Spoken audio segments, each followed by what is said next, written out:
When Stranger Things dropped in 2016, Netflix changed forever.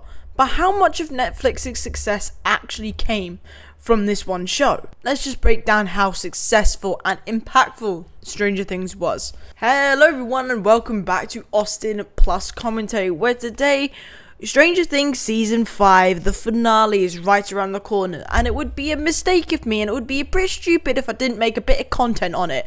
So here it is. Here is how impactful Stranger Things was to Netflix in 2016 and all the way until now.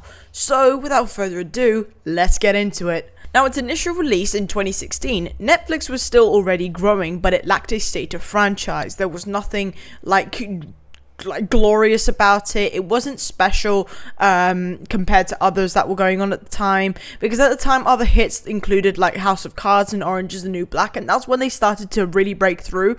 But the appeal of that Stranger Things had was completely unmatched compared to these two. It was cross-generational because it brought modern and nostalgic together brilliantly, but none of these were global during the initial release. Stranger Things wasn't just another show, it was arguably Netflix's first pop culture phenomenon. Now, if you don't know what that means, I do not blame you. Pop culture phenomenon is basically, it's the first breakthrough they have outside of Netflix. So House of Cards and Orange is the New Black is quite niche in terms of like Netflix. However, you have the Stranger Things, it's its own thing, it's like its own franchise. There's now shows to do with it. Speaking of explosion in popularity, considering it was supposed to be just a typical Netflix original, it released and its reception was talked about for the longest of times, and that is how it has become as popular as it is. It brought out the 80s nostalgia that we all loved, with a mix of a watchable horror and mystery and heart. Now, I think that watchable horror is a very good wording to use, mainly because watchable horror is, because this show does give me the creepy crawlies. I'm not too ashamed to say it. This show does give me the creepy crawlers, especially when Vecna first showed up. Ugh. However, it's so watchable. My parents hate horror films. In the last 2 years, I think Stranger Things 4 was when I actually started watching a load of horror films. I mean, look at the horror content I just made for Halloween. But they really enjoy it, and they find it a tiny bit jumpy, but it's a great story that they really don't care about it.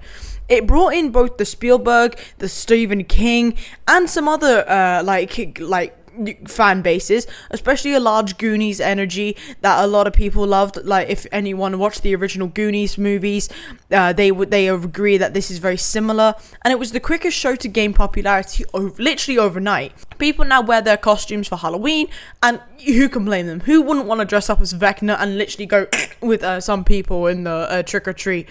If they say we have no candy. Now, the business impact on Netflix was damn. It was big.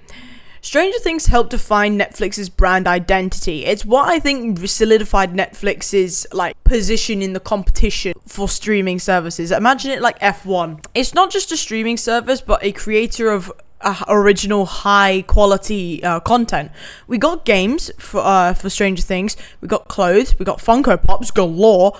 I still don't have a single one. Actually, that's not true. I do, but I just got rid of it. And it boosted Netflix's global strategy, and there is now fan events, Stranger Things Day. There is also now live experiences where you can literally go into like a haunted house type of thing where it's Stranger Things based. And many fans have still stayed around during quality declines because of the hype of the seasons. Season 3 was apparently one of the biggest declines. I really enjoyed that season. I don't know why I really liked that season, but season 4 just knocked it out of the park. Now, talking about declines, there have been some major delays between seasons, which made people devolve and decline from this show, unfortunately. And with the cast maturing, people see it a bit differently from the very first season, and people argue that there are too long production times. I can't deny that. However, if you think about it, 3 years in between each season. Season 1, 2, 20, between, I think, 2016 and 2018. 3 year, another year gap, which then Stranger Things Season 3, 3 year gap. Season 4, another 3 year gap. You get in Season 5. I think that's pretty normal, especially movies would do that, but Stranger Things, this goes on for so long as well. Audience fatigue might be setting in with this show, but I think they've timed it just right, especially for the end of 2025, so they can nip it in the bud. But anticipation for season 5 remains massive, still one of the highest in the world. Netflix's current position in 2025 still leans heavily on the Stranger Things, like season 5. If it goes shit, then this ship's going down, mate. Now, what can we expect after season 5? Now, a lot of people were saying that after season 4 that we're just going to get season 5, but that's not the case. We got a Broadway show that actually entices itself into the lore that prepares you for season 5. So that's not to say that we probably won't get spin-offs of Stranger Things. I'd be curious to see what they do. Maybe like an anthology type thing of the Upside Down, depending on how we understand the Upside Down during season 5 has been brought full circle, which is something that we have been wanting for years, basically since it started 9 years ago. And I don't want to predict too much, and I just want to watch it and be surprised, and that's why I'm not making any predictions. Let's be real, guys. Stranger Things didn't just boost Netflix, it defined it. It turned streaming platform into a cultural powerhouse. Built its first true franchise, provided the nostalgia and heart in the storytelling, and that ruled the internet. The question is now, once Stranger Things ends, can Netflix ever recreate that same kind of lightning in a bottle? What do you think? Did Stranger Things make Netflix what it is today, or would Netflix have thrived anyway? Let me know in the comments below. But without further ado, everyone, that is the end of today's video. I do hope you all enjoyed it, and if you did, please leave a like and subscribe and comment what else you'd like to see on the channel.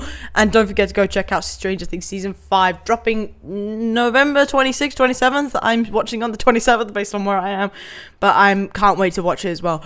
So, but without further ado, hope you have an amazing days, folks, and I'll see you all in the next one. Bye! Yeah!